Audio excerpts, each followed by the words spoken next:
교회 앞에 우리 한 가지 광고 말씀드리겠습니다. 아가페 찬양대원들은 내일 새벽 4시 20분까지 교회로 나와주시기 바랍니다. 연습이 있다고 합니다. 여러분, 우리 아가페 찬양대원들 참고해 주시기 바랍니다. 오늘도 이렇게 우리 세일의 특별 새벽 기도에 우리 고난주간을 맞이해서 주 앞에 나오신 여러분 위에 하나님의 크신 은혜와 복이 임하시기를 주님의 이름으로 축원합니다. 어제 우리는 예수님의 십자가 첫 번째 말씀, 아버지 저희의 죄를 사하여 주옵소서 저들이 알지 못함이니이다. 이 말씀에 대해 우리가 은혜를 나누었습니다. 오늘은 두 번째 말씀을 우리가 나누려고 합니다. 오늘 내가 나와 함께 낙원에 있으리라. 이 말씀이 예수님께서 십자가 위에서 남기셨던 두 번째 말씀입니다. 여러분, 만약 그때 저나 여러분이 그 십자가 아래에 이렇게 있었는데 예수님께서 그 행악자에게 말씀하시면서 바로 여러분을 바라보시면서 아무개야 오늘 너도 나와 함께 낙원에 있으리라 이렇게 말씀하신다면 여러분, 우리의 기분이 어떠할 것 같으십니까? 만약 여러분이 그 예수님 옆에 매어 달려 있던 행악자와 같은 입장이라면, 같이 매달려 있었다면 진정 감동적인 말씀으로 들렸을 것입니다. 마치 물에 빠진 사람이 지푸라기라도 잡는 심정이기에 감사할 것입니다. 왜냐하면 그 행악자는, 이 행악자라고 하는 것은 사형집행을 당하고 있는 사형수였기 때문입니다. 이 사람에게 생명은 정말 얼마 남지 않은 꺼져가는 등불과도 같았습니다. 그러므로 이 행악자는 말합니다. 예수여, 당신의 나라에 임하실 때에 나를 기억하소서. 천국으로 초청해달라는 부탁을 감히 예수님께 하고 있습니다. 그리고 예수님은 분명하게 약속의 말씀을 주셨습니다. 오늘 내가 나와 함께 낙원에 있으리라. 그 행악자의 죄를 용서하시고 구원하셔서 천국을 약속해 주신 줄로 믿습니다. 할렐루야. 그런데 여러분, 우리가 그 자리에서 사형집행을 당하고 있는 것은 아니지 않습니까? 우리는 십자가 아래에서 아무 죄가 없는 것처럼 그렇게 서 있었습니다. 그런데 예수님께서 나를 바라보시면서 오늘 너도 나와 함께 낙원에 있으리라 이렇게 말씀을 하신다면 마냥 감사한 마음만 들 것 같으신지요? 만약에 우리 장로님이, 우리 권사님이 예수님으로부터 그 자리에서 그 말씀을 듣게 된다면 어떤 반응을 보일 것 같습니까? 심지어 목사인 제가 그 자리에 있다가 그러면 강도를 향해서 말씀하시던 예수님께서 너도 오늘 나와 함께 낙원에 있으리라 이렇게 말씀을 하시고 그걸 듣게 된다면 어떻게 반응을 할까요? 과연 예수님 감사해요, 저를 기억해 주시니 감사해요, 그럴까요? 아니면 모르긴 몰라도 그 말씀을 듣자마자 막 다리에 힘이 축 빠지고 다리가 후들들 떨리고 얼굴이 하얗게 질리면서 이렇게 말하지는 않겠습니까? 예수님, 저를 어떻게 보시고 그 행악자를 한번 쳐다보고 사람들 이렇게 얼굴 표정도 보면서 예수님, 저를 어떻게 보시고 그렇게 말씀하시는 것입니까? 정색을 하고 예수님께 혹시 항변하지는 않을런지요? 사랑하는 성도들이요, 저는 오늘 주님의 이 두 번째 말씀을 한번 우리가 뒤집어서 한번 묵상해 보기를 원합니다. 늘 우리 은혜 받는 말씀입니다만 오늘은 한번 거꾸로 한번 생각을 해 보십시오. 여러분, 우리가 뒤집어 생각해 보니 이 축복된 말씀이 우리에게 반갑기보다는 달갑지 않은 말씀으로 들릴지도 모른다는 생각을 하게 되었습니다.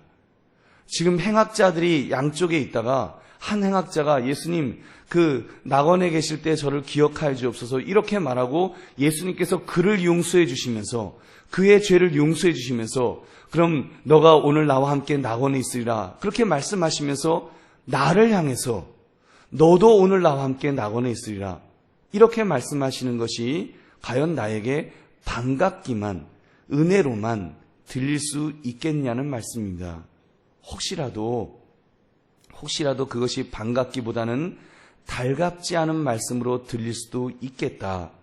그 생각을 하면서 그 이유를 한번 생각해 보았습니다. 여러분, 그 이유가 궁금하지 않으신지요?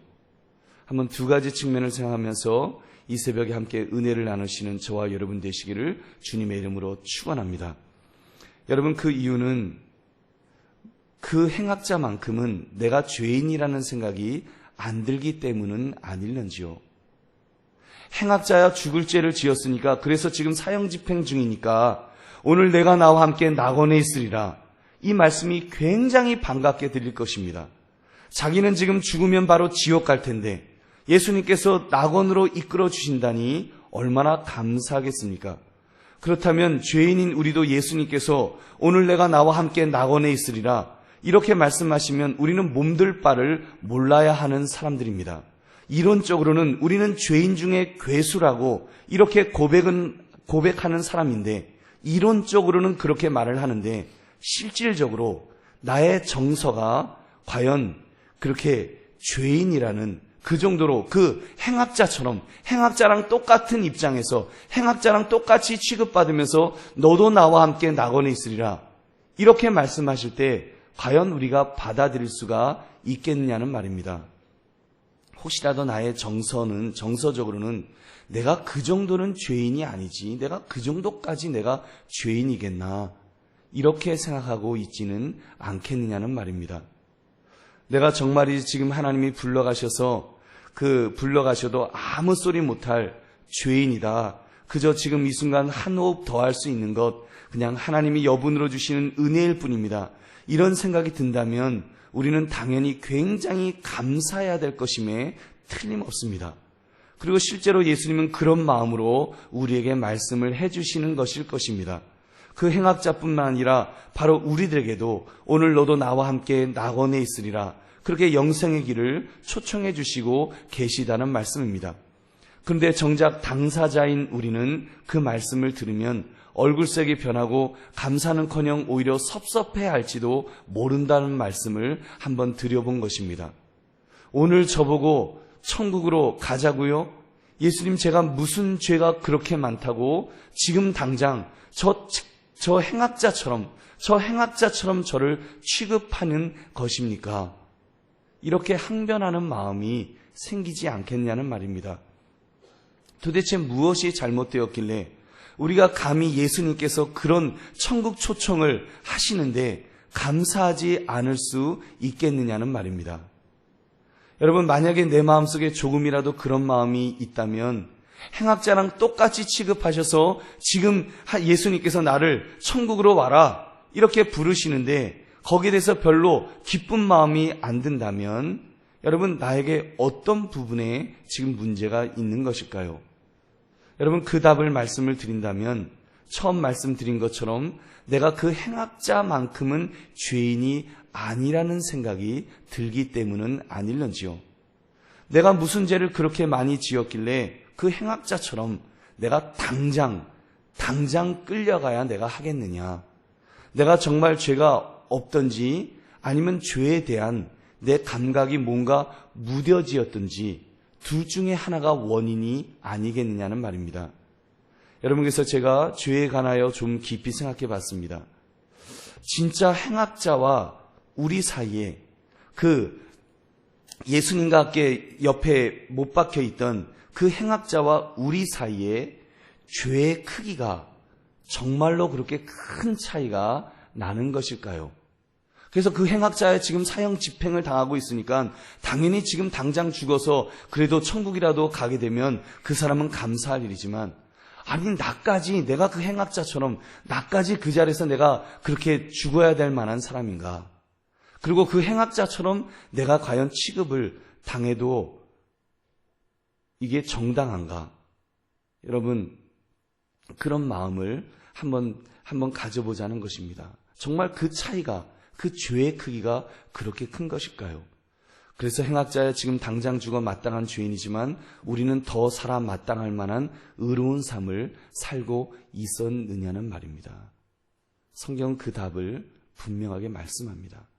로마서 3장 10절부터 18절의 말씀, 우리 한번 좀 긴 말씀이지만 함께 한번 읽어보겠습니다. 우리에 대해서 지금 성경은 이렇게 말씀합니다. 같이 읽겠습니다. 시작. 기록된 바 의인은 없나니 하나도 없으며 깨닫는 자도 없고 하나님을 찾는 자도 없고 다 치우쳐 함께 무익하게 되고 선을 행하는 자는 없나니 하나도 없도다. 그들의 목구멍은 열린 무덤이요 그 혀로는 속임을 일삼으며 그 입술에는 독사의 독이 있고 그 입에는 저주와 악독이 가득하고 그 발은 피 흘리는 데 빠른지라. 파멸과 고생이 그 길에 있어 평강의 길을 알지 못하였고 그들의 눈앞에 하나님을 두려움이 없느니라 함과 같으니라. 아멘. 여러분, 우리가 지금 성경이 말씀하는 이 말씀대로 내가 정말 이런 죄인이라면 아마 행악자와 함께 내가 그때 죽어도, 그때 죽는다고 할지라도 억울할 것 하나도 없을 것입니다. 그런데 여러분, 이 말씀을 들어도 우리는 한쪽 마음에는 행악자처럼 우리를 만약에 대하신다면 우리는 좀 마음이 좀 그럴 것 같아요. 나를 어떻게 보고 제가 그렇게 죄가 많은 사람이라고 이렇게 몰아붙이십니까? 여러분, 만약에 제가 그렇게 말씀을 드린다면, 또 그런 말을 듣는다면 여러분, 제가 몰아붙이는 것이 아니라 지금 성경이 그렇게 말씀을 하는 것입니다. 의인은 없나니 하나도 없으며 깨닫는 자도 없고 하나님을 찾는 자도 없다. 그러면 여러분도 의인이 될 자격이 없고, 그리고 지금 말씀을 전하는 저도 의인이 될 자격이 없다는 말씀 아니겠습니까? 저는 목사로서 성경을 보면서 이 말씀이 의인은 없나니 하나도 없구나, 이 말씀이 맞다는 생각이 맞다고 그렇게 믿습니다. 이 세상에는 의인은 없습니다. 이 세상은 의인은 단 한 사람도 없습니다. 그냥 이 세상에 있다면 두 가지 종류의 죄인만이 이 세상에 있습니다. 하나는 죄가 드러나서 처벌을 받고 있는 죄인이 있고, 또 한 부류는 그 죄가 드러나지 않아서 아직 처벌을 받지 않은 그런 죄인이 있을 뿐입니다. 여러분, 죄가 드러나지 않았을 뿐이지 모두가 죄인이라는 말입니다. 어쩌면 죄가 드러나 처벌을 받는 죄인이 오히려 이 행악자가 더 죄가 없을지도 모르겠습니다. 왜냐하면 그는 그 죄값을 치르고 있기 때문입니다. 여러분, 우리 자신을 한번 돌아봅시다. 우리가 과연 행악자랑 똑같이 나도 그 자리에서 너도 나와 함께 낙원에 있으리라고 말씀하실 때 예수님, 왜 나를 행악자랑 똑같이 취급하십니까? 과연 그렇게 말할 수 있는 우리가 그런 상태일런지요. 우리 자신을 한번 돌아보면서요, 한번 10계명, 우리 1계명, 2계명에 이런 말씀이 있습니다. 너는 나 외에 다른 신을 두지 말라. 너를 위하여 새긴 우상을 만들지 말고 그것들을 섬기지 말라. 그러므로 만약 우리가 우상을 섬긴다면 그 자리에서 돌에 맞아 죽어 마땅한 자가 될 것입니다. 이스라엘 백성들이 하나님의 징계를 받아 그렇게 죽게 되었던 것들은 대부분 다 우상 숭배의 죄에 빠졌을 때였습니다. 그런데 점쟁이들이 말하기를 입시철이 되면 집사님, 권사님들이 우리 아이 어느 대학에 원서를 넣으면 좋을까요? 하면서 물어보러 온다는 것입니다. 여러분, 그거 우상 숭배의 죄를 지은 것 아니겠습니까? 돌로 쳐 죽여야 하는데 안 걸려서 감쪽같이 몰래 갔다 왔기 때문에 여러분, 한 사람도 돌에 맞아 죽지 않고 다 살아있는 것은 아닐런지요. 여러분, 우리 속에 있는 욕심, 이 욕심이 얼마나 많이 있습니까? 돈에 대한 욕심, 사욕에 대한 욕심, 음란한 것에 대한 욕심. 우리 어제부터 미디어 금식을 하는데요, 솔직히 여배우들이 레드카펫을 밟으러 들어올 때 거의 다 벗고 들어온다는데, 내 딸이 그렇게 입고 다닌다면 그 다리몽둥이라도 부러뜨려서 앉혀놓으려고 하지 않겠습니까? 그런데 왜 그 여배우들이 자꾸 경쟁적으로 그렇게 입겠습니까? 그렇게 입는 것을 좋아하는 우리들이 있기 때문은 아닐런지요. 골로새 3장 5절은 이렇게 말씀합니다. 그러므로 땅에 있는 지체를 죽이라. 곧 음란과 부정과 사욕과 악한 정욕과 탐심이니 탐심은 우상 숭배니라. 여러분, 내 마음속에 탐심이 있었다면, 내 마음속에 어떤 형태로든지 탐심이 내 마음을 차지하고 있었다면 우리는 이미 우상 숭배의 죄를 지은 것입니다. 그는 분명하게 1계명, 2계명을 범하고 있는 자라는 말입니다. 여러분, 우리에게는 간음죄가 없는지요? 제7계명 간음하지 말라. 간음하다 걸리면 어떻게 됩니까? 간음하던 여인이 예수님 앞에 끌려왔던 것 우리 말씀 나누었지요. 사람들의 손에 돌이 쥐어져 있었습니다. 그 돌로 쳐서 그 자리에서 돌에 맞아 죽어 마땅한 것이 바로 7계명 간음죄입니다. 물론 감사하게도 우리가 그런 간음죄를 저지르지는 않았겠지요. 그리고 앞으로도 그런 간음을 하지는 않을 것입니다. 우리가 그런 간음을 한 적도 없고 앞으로도 그런 간음은 하지 않을 것입니다. 그렇다고 간음죄를 저지르지 않은 것은 아니지 않습니까? 우리 인생에 얼마나 많은 순간 우리가 간음죄를 이미 지었습니까? 예수님의 기준, 예수님이 이렇게 말씀하지 않으셨습니까? 마태복음 5장 28절, 나는 너에게 이르노니 음욕을 품고 여자를 보는 자마다 마음에 이미 간음하였느니라. 여러분, 우리가 텔레비전을 보고 영화를 보고 인터넷 영상문들을 보았다면 이 죄에 결코 자유롭지 않을 것입니다.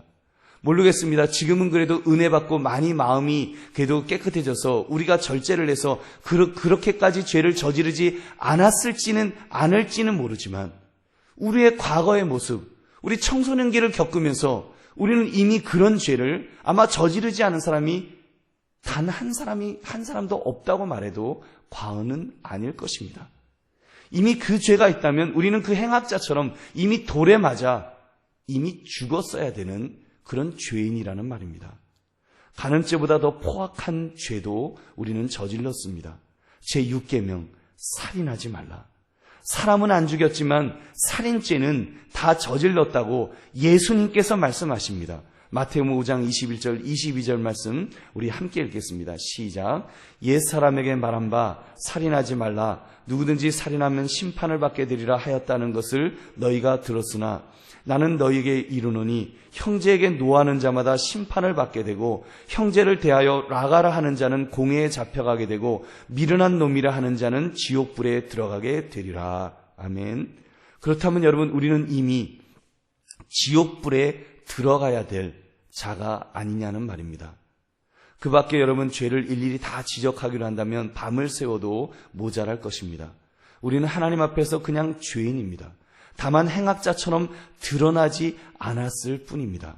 그리고 지금 그 죄에 대해서 형 집행이 진행되고 있지 않을 뿐입니다. 그렇다면 여러분, 우리가 정말로 감사한 일이겠지요. 그렇다면 정말 지금 이렇게 살아있음에 두 번째 기회가 주어졌음에 우리가 감사하며 살아야겠지요. 그리고 언제든지 예수님께서 오늘 내가 나와 함께 낙원에 너도 나와 함께 낙원에 있으리라 이 말씀을 하신다면 할렐루야 하면서 우리가 감사하면서 정말 나를 구원하심에 우리가 감사해야 되지 않겠냐는 말입니다. 여러분, 그런데 만약 예수님께서 그 행악자와 함께 오늘 너도 나와 함께 낙원에 있으리라 말씀하시는데 인상이 찌푸려지고 기분이 나빠지려 한다면 나의 신앙생활에 무엇인가가 문제가 있다는 말입니다. 나의 죄의 감지장치가 지금 망가진 것은 아니겠습니까? 그 센서가 지금 제대로 작동을 안 하는 것입니다. 여러분, 오히려 신앙생활을 오래 하다 보니까 오히려 우리의 양심에 화인을 맞는 그런 상태가 우리가 되고 있지 않는지, 이거는 여러분 저의 기준이 아닙니다. 예수님의 말씀입니다. 하나님의 기준으로 우리는 분명히 죄인이라고, 지금 당장이라도 너도 나와 함께 낙원에 있으리라고 말씀하시면 예수님 너무 감사해요. 저도 예수님 갈게요. 행악자와 함께라도 저도 갈게요. 이렇게 말해야 되는데 우리의 마음이 기분 나쁘다 이런 마음이 들고 있다면 우리는 이미 바리새인처럼 되고 있지 않느냐는 말입니다. 이것은 심각한 영적 위기입니다. 바리새인들이 신앙생활을 안 한 것 아닙니다. 예수님을 십자가에 못 박았던 바리새인들, 그 사람들 신앙생활을 안 한 것이 아닙니다. 오랫동안 신앙생활을 했고 남들보다 더 높은 수준의 이미 도덕적인 삶을 살고 있던 사람들이었습니다. 그러나 예수님의 기준에서 바라볼 때는 그들 역시도 어쩌면 행악자보다도 더 못한, 그래서 회칠한 무덤이라고 말하는 그런 행악자보다도 못한 죄인이었다는 사실입니다. 여러분, 이것이 제대로 작동이 안 돼서 문제를 일으키는 인생이 얼마나 많은지 모릅니다. 좀 전에 바리새인의 이야기를 했지만 사실은 기독교 역사를 보면 기독교 역사 속에서 이미 그런 오류를 범하는 것들을 우리가 너무나 많이 봅니다. 여러분, 교회는 죄인들이 모이는 곳인데 자칭 의인들이 너무 많아지고 있다는 것입니다. 예수님의 첫 번째 말씀, 저들의 죄를 사하여 주옵소서, 저들이 알지 못함이니이다. 여러분, 그 말씀을 자기에게 주시는 말씀으로 듣지 않고 저 나쁜 유대인들, 예수님을 못 박아 죽인 나쁜 유대인들, 이렇게 이해했던 우리 기독교 역사가 이미 있었습니다. 그래서 저 유대인들, 저 괘씸한 유대인들, 예수님은 용서해 주셨는지 모르지만 나는 용서해 줄 수 없다. 이러면서 이미 예수님의 그 첫 번째 말씀이 자기에게 주신 말씀으로 듣지 않고 유대인들에게 주어진 말씀이라고 들었던 여러분, 우리 믿음의 선배들이 있었다는 것입니다. 그 대표적인 것이 바로 십자군 전쟁입니다. 십자군 전쟁 때 예수 믿는 사람들이 유대인들을 회당에 모아놓고 불을 지르면서 잔인하게 죽였습니다. 그러면서 그들은 말했습니다. 저 예수님을 십자가에 못 박아 죽인 저 나쁜 사람들, 저 사람들을 죽여야 된다. 하나님의 뜻이다 하면서 예수님은 용서해 주셨는데 오히려 죄인인 우리들은 마치 우리가 의인인 것처럼 말하면서 그들을 정죄하고 그들을 불에 태워 죽였던 것입니다. 그래서 여러분, 유대인들이요, 기독교인들이 우리를 그 핍박했다, 우리를 학살했다, 그 피해의식 속에 얼마나 증오하는 마음을 가지고 있는지 모릅니다. 그것 때문에 지금 이스라엘에서 유대인을 전도하는 것이 얼마나 어려워졌는지 모릅니다. 심지어 테러까지 당하고 있습니다. 메시아닉 주라 그래서 메시아를 믿는 유대인들이요, 지금 얼마나 핍박을 당하고 있는지 모릅니다. 그들이 예수님 믿으라고 자기도 유대인이면서 이제 나도 유대인인데 여러분들도 예수님 믿으세요 하면서 전도를 하는데 그거를 지금 반대하는 그 정통 유대인이라 그러죠. 까만 옷 입은 사람들이 얼마나 핍박하고 있는지 모릅니다. 제가 회복이라고 하는 다큐를 봤는데 폭탄 테러까지 당하더라고요. 깜짝 놀랐습니다. 아니, 그렇게까지 그 복음의 문이 막혀 있는가? 그 일을 바로 기독교인인 우리들이 그 일을 했던 것입니다. 여러분, 예수님은 바로 나를 향해서 저의 죄를 용서해 주옵소서, 저가 알지 못함이니이다, 이렇게 말씀하셨는데 나를 향한 말씀으로 안 듣는 것입니다. 왜요? 자신이 죄인이라는 사실이 제대로 깨달아지지 않기 때문입니다. 사랑하는 성도들이요, 우리 이번 고난주간을 통해서 내가 얼마나 죄인인지 예수님께서 지금 너도 나와 함께 낙원에 있으리라 이렇게 말씀하실 때 아멘 하면서 달려나갈 수 있는 회개하는 심령, 통회하는 심령이 우리 모두가 될 수 있기를 주님의 이름으로 축원합니다. 여러분, 두 번째, 오늘 당장 데려가지 않으시는 이유를 우리는 깨달아야 합니다. 사실 죄질로 따진다면 우리도 그 행악자처럼 오늘 예수님과 함께 낙원에 있어야 합니다. 물론 그렇게라도 부끄러운 구원을 받을 수 있었으니 그 행악자는 정말 감사하겠지요. 그리고 우리도 감사해야 되겠지요. 그러나 그렇다고 우리도 그런 부끄러운 구원에 만족해야 되겠습니까? 사랑하는 성도들이여, 감사하게도 우리 예수님은 우리를 낙원으로 데려가시기는 하시는데 그래도 그 날짜를 유보해 주셨습니다. 그 사람은 바로 그 순간에 이제 데려가셨지만 그래도 감사한 것은 그 죄가 걸리지 않은, 발각되지 않은 우리들은 그래도 예수님께서 그 시간을 유보해 주셨다는 것입니다. 오늘이 아니라 다른 날로 이렇게 연기해 주셨습니다. 그렇다면 여러분, 그 연기된 시간만큼은 우리가 정말로 유익하게 보내야 되지 않겠습니까? 근데 어떤 분들은요, 예수님이 연기해 주신 그 이유를 잘 모릅니다. 그리고는 빨리 그 낙원에 천국에 가기만을 기다립니다. 그리고는 누워서 입을 딱 벌리고 감 떨어지기만을 기다리는 것처럼 그렇게 낙원에 갈 준비만을 하는 사람도 있습니다. 그 대표적인 사람들이 시한부 종말론에 빠졌던 사람들입니다. 아예 달력에 예수님 오실 날짜를 박아놓고는 그날만 기다리는 것입니다. 그 천국에 갈 날만 박아놓고 그날이 오기만을 기다렸는데 여러분, 그것은 그 건강한 신앙생활을 하는 사람의 태도는 아닙니다. 과연 예수님께서 그렇게 낙원에 데려가시는 것만이 목적이었다면 그 시간을 연기해 주셨을까요? 여러분, 아닐 것입니다. 아닙니다. 그럴 것 같았으면 우리가 믿음을 가지는 순간, 그래도 내가 예수님 믿습니다 하면서 믿음이 제일 좋은 바로 그 순간에, 막 믿음에 대한, 구원에 대한 감격이 있는 바로 그 순간에 예수님이 야, 너 지금 믿음이 최고점이구나, 너 와라. 그리고 아마 그때 우리가 예수님 믿는 바로 순간, 그 순간에 우리는 죽어서 지금 다 천국에 다 있을 것입니다. 예수님이 그렇게 데려가지 않으셨습니다. 여러분, 우리를 이 땅에 남겨두신 이유는 예수님이 원하시는 일을 하라고 남겨두신 것이 아니겠습니까? 그래서 아예 우리의 상태를 바꾸어 주셨습니다.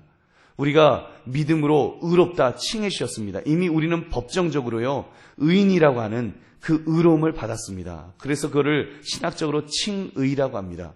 너는 우리가 예수님을 믿는 순간에 너는 의롭다, 의로운 사람이다. 이미 법정적으로 그 신분을 바꿔 놓으셨습니다.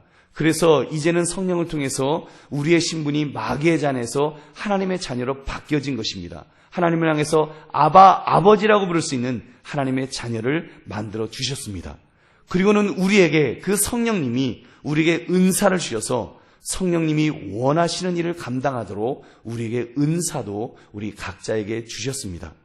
여러분, 그렇다면 우리가 이렇게 그 의롭다 하심을 받고 자녀로서 이렇게 신분이 바뀌어지고 이제 은사를 받았다면 우리는 그 하나님을 위해서, 주님을 위해서 이 남은 여생은 그렇게 살아가야 되지 않겠습니까? 사랑하는 성도들이요, 젊은 사람만 사명 있는 것 아닙니다. 우리 연로하신 어르신들도 이미 세상적으로는 은퇴라는 것을 하셨는지 모르겠지만, 여러분, 하나님께서 우리를 지금 불러가지 않고 계시는 것은 우리에게 사명이 있기 때문에 남겨주신 줄로 믿습니다. 여러분, 우리를 때로는 육신이 아파서 예수님 좀 저를 좀 빨리 불러갔으면 좋겠습니다, 이런 마음이 혹시 있을지라도 우리를 아직 불러가지 않으신 데에는 예수님께서 우리를 향한 하나님의 뜻이 있기 때문인 줄로 믿습니다. 여러분, 우리의 삶 속에서 그것을 우리가 발견해야 됩니다. 여러분, 그 사명 중에 제일 큰 사명이 있다면 예수님께서 하신 말씀, 마지막 말씀 중에 모든 민족을 제자로 삼으라고 하는 이 말씀을 우리는 들어야 합니다. 마태복음 28장 19절부터 20절 말씀 우리 함께 읽겠습니다. 시작. 그러므로 너희는 가서 모든 민족을 제자로 삼아 아버지와 아들과 성령의 이름으로 세례를 베풀고 내가 너희에게 분부한 모든 것을 가르쳐 지키게 하라. 볼지어다 내가 세상 끝날까지 너희와 항상 함께 있으리라 하시니라. 아멘. 여러분, 바로 이 기쁜 소식을 다른 사람에게 전하는 것입니다.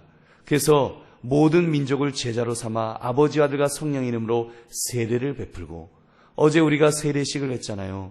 여러분, 우리가 그 11분에게 세례를 이렇게 하면서 그 마음에 안타까움이 있는 것은 더 많은 분들을 우리가 그렇게 해야 되는데, 정말 더 많은 분들을 우리가 그렇게 할 수 있다면 우리가 몇만 명이 되는 교회는 아니라고 할지라도 하나님 보시기에는 기뻐하시는 교회가 될 줄로 믿습니다. 하나님이 그런 교회를 얼마나 기뻐하시고 또 그런 인생을 얼마나 기뻐하시겠습니까? 여러분, 주께서 우리에게 맡겨주신 이 사명, 여러분, 전도는 은사가 아니라 사명이라고 말합니다. 전도는 모두 해야 합니다. 그 일을 하라고, 끝까지 하라고 하나님께서 우리를 이 땅에 남겨놓으신 것입니다. 또 그런 교회가 될 수 있도록 우리가 교회를 세워나가야 됩니다. 우리 각자의 사명들이 있습니다. 여러분, 그 사명들을 우리가 하나하나 감당하면서 우리 한강교회가 여러분 그런 정말 전도하는 교회로서 앞으로 많은 영혼들을 주 앞에 돌아올 수 있도록 그 일을 감당하는 전도하는 교회, 선교하는 교회, 여러분 그런 교회가 될 수 있기를 주님의 이름으로 축원합니다. 그리고 그 일에 쓰임 받으시는 저와 여러분 되시기를 다시 한번 주의 이름으로 축원합니다. 말씀을 맺습니다. 오늘 내가 나와 함께 낙원에 있으리라. 이 말씀에 우리는 먼저 진심으로 감사해야 합니다. 바로 예수님께서 나 같은 죄인을 구원해 주심에 진심으로 여러분 감사할 수 있어야 됩니다. 행악자와 함께 너도 나와 함께 낙원에 있으리라고 말한다고 우리가 만약에 기분 나쁜 마음이 있다면 그것은 여러분 내 지금 영적 상태가 뭔가 죄에 대한 센서가 잘못되어 있기 때문에 여러분 내가 그런 마음을 가지는 것입니다. 하나님께서 만약에 나로 하여금 너와 행악자보다 더 죄인이다라고 말씀하신다고 할지라도 우리는 그 앞에서 무릎을 꿇어야 될 것입니다. 주여 맞습니다. 나는 행악자보다도 더 더한 죄인입니다. 행악자처럼 차라리 죄라도 드러났으면 내가 그 죄값이라도 좀 치르면서 살아갈 텐데 그 죄값조차도 치르지 못하고 꽁꽁 숨기면서 있는 나는 그 행악자보다도 더 못한 죄인입니다. 우리가 주 앞에 그렇게 고백할 수 있는 것이 여러분 정말 하나님 앞에 한 발 한 발 가까이 나아가는 그런 믿음의 사람의 모습인 줄로 믿습니다. 은혜를 받으면 받을수록 더 우리는 그 고백을 해야 됩니다. 그 고백 속에서 우리는 정말 겸손하게 통회하며 자복하는 마음으로 우리가 주의 부르심에 그 초청에 그렇게 응하는 사람들입니다. 그래서 우리는 지금 고백해야 됩니다. 주여, 내가 지금 죽어도 나는 천국 갈 수 있습니다. 주님이 지금 나를 불러가셔도 아멘 하면서 나는 가기를 원합니다. 우리가 이렇게 고백할 수 있는 그런 저와 여러분 되시기를 다시 한번 주의 이름으로 축원합니다. 그런데 아직까지 불러가지 않으셨다고요. 아직 사명 완수할 것이 남아있기 때문에 주님께서 우리를 이 자리에 남겨놓으신 줄로 믿습니다. 더 복음을 증거하라고, 또 주님이 기뻐하신 일을 하라고, 주님이 피값 주고 사신 교회를 잘 세워나가라고 주께서 우리를 아직까지 그 불러가지 않으시고 이 자리에 남겨놓으신 줄로 믿습니다.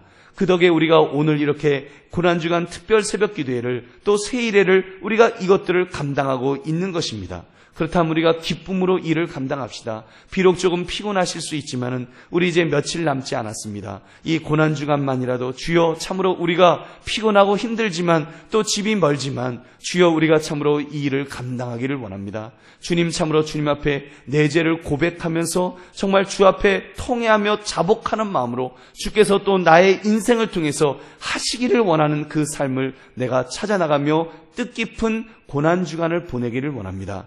우리가 고백하시면서 우리 이렇게 정말 주께서 부르시면 언제든지 주님 앞에 달려갈 마음으로 준비된 심령, 가난한 심령, 통회하는 심령으로 살아갈 수 있는 그런 저와 여러분 되시기를 다시 한번 주의 이름으로 축원합니다. 우리 함께 기도하겠습니다. 우리